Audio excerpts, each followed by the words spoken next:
Hello, beautiful people. This is Kristina again, and thank you for joining today. Last week I talked about sight reading, and really I try to explain why reading piano music is so difficult.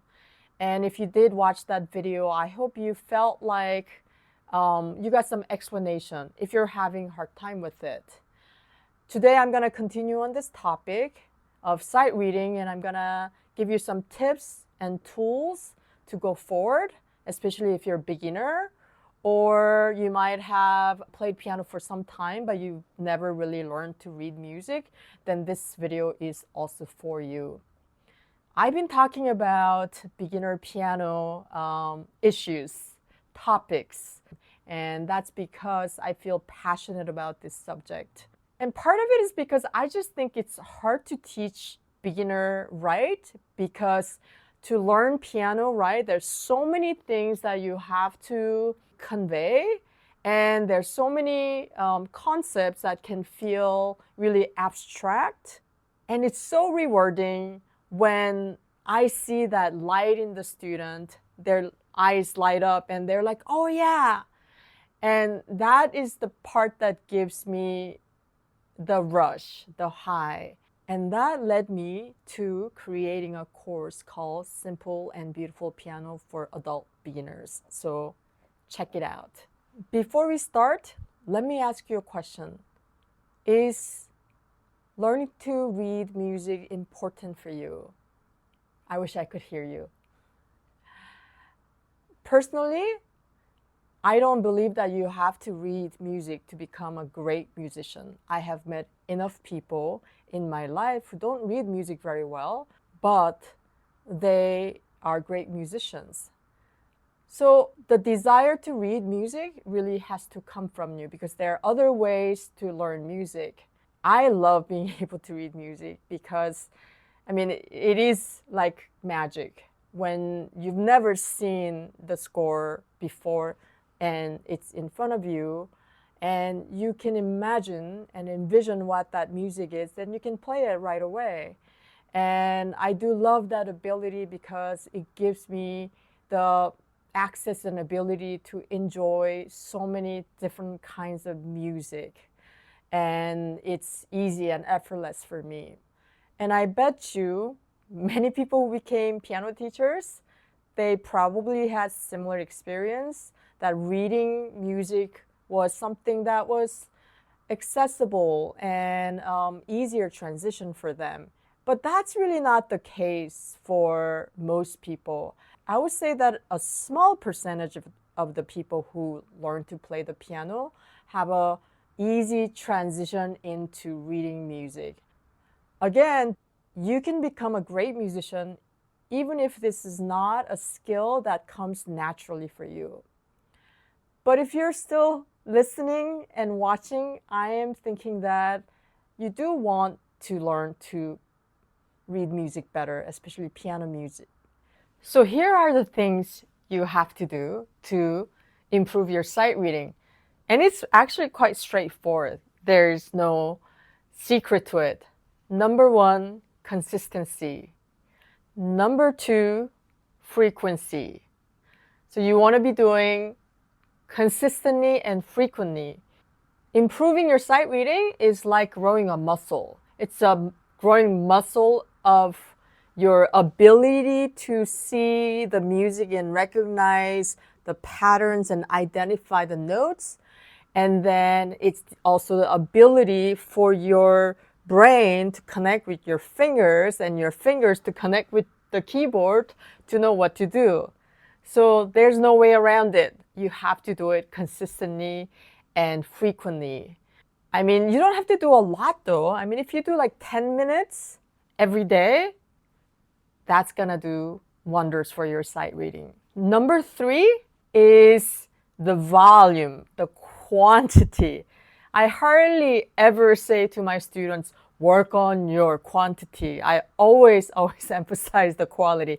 But in this case, you want to do a lot. You want to go through a lot of stuff. Don't get stuck with just working on one thing. That's not working on sight reading. That's you learning that piece. And you should still do that. work on a piece that like your heart desires. But if you want to improve your sight reading, you just have to go through a lot of music. The fourth important thing has to do with the material. You want to use the material that's your level. What does it mean that this is your level? That means you can look at the music and you don't go, I have no idea what's going on. You feel like, oh, I think I know how this works. It's accessible for you. And you look at it and you try it a few times and you can kind of decently play it. If you feel lost and really, really stressed out, that level is too high for you. Okay, so finding the right level so that you can do a lot of it is important. Number 5, you want to find the right pace for you. And this might be hard if you're learning by yourself. You don't really know what is the right pace. But remember what I said earlier. You want to feel like this is accessible for you and you can kind of decently play after a few times. You just want to continue to grow on that. And that is the right pace.